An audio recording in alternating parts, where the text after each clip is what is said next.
Hello everybody, we are Brigade of Beans, a diagnosed dissociative identity disorder system. My name is Elle and this is an interview with a medic alter.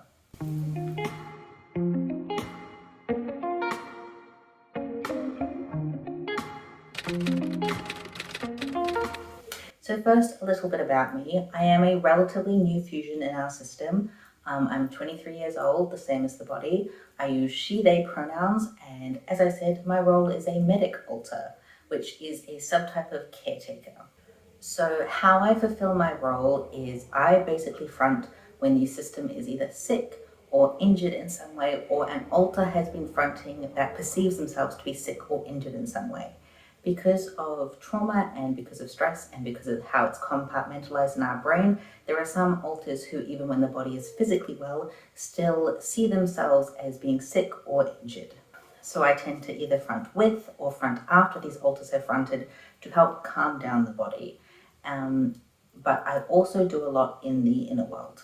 For some context, our inner world isn't as elaborate as we've heard other systems explain. Whilst it does exist, it's not as realistic as the external world. How we best describe it is recalling what we've done in the inner world is like trying to recall a dream that you sort of vaguely remember what happened and you have emotional ties to it, but you can't remember the specifics. You don't remember all of the sensations that came along with it. Our inner world, we like to say, is very theoretical, but it does still exist, and the interactions that happen in there are still very important to our system. So the majority of my role as an alter is within the inner world, and I help take care of those alters that I specified that either view themselves as being sick or being injured because they hold on to times in which the body was sick or injured.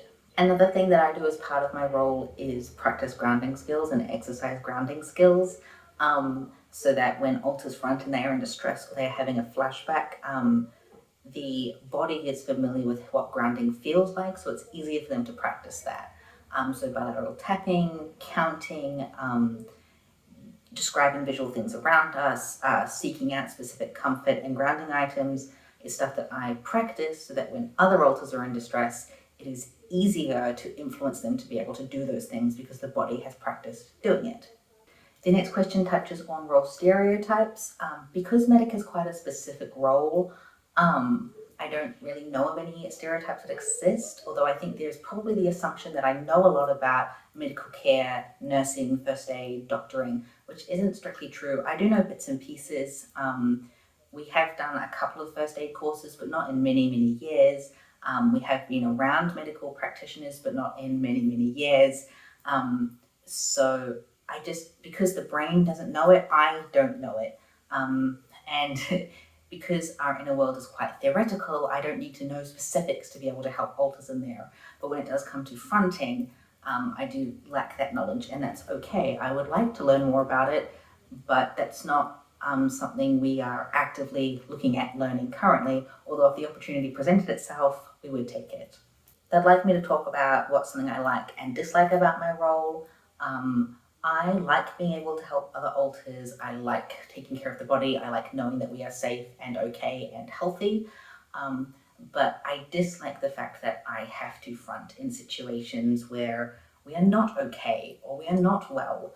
That's quite stressful. That's quite upsetting.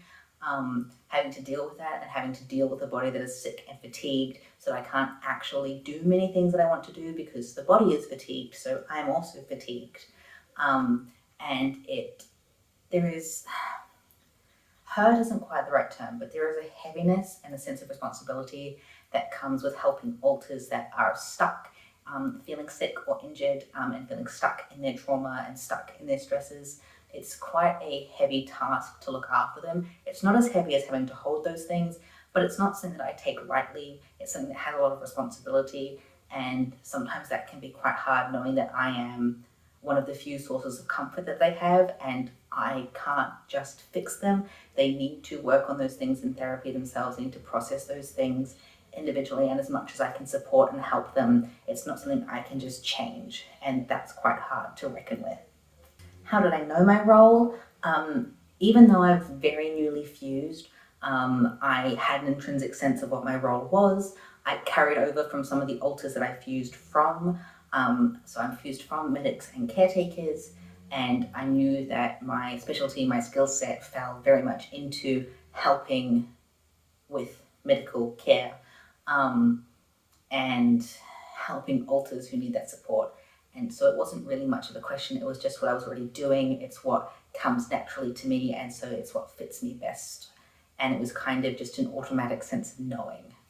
And the final question is, if I had to be any other role, what would it be? I would like to be a sleep caretaker. It's something that the system is lacking at the moment, is having an alter specifically to take care of our sleep hygiene and our sleep patterns, and it is impacting us. So I'd quite like to be able to fulfill that role, so that we could help have a better sleep routine, which just improves our overall functioning. But I can't just do that. I have tried to do that, but it's not something that is compatible with me, and that's okay. But if I could, I would love to be able to do that. I think that that covers everything about me and my role. If you have any further questions, feel free to leave them in the comments, and I can make a part 2 to this video. We are working on a gatekeeper specific video for role interviews. If you have any other roles that you would like to see us talk about, feel free to request those as well. It has been lovely making this video for you all. Make sure you are staying hydrated, sated, and caffeinated, and we will see you all in the next video. Bye!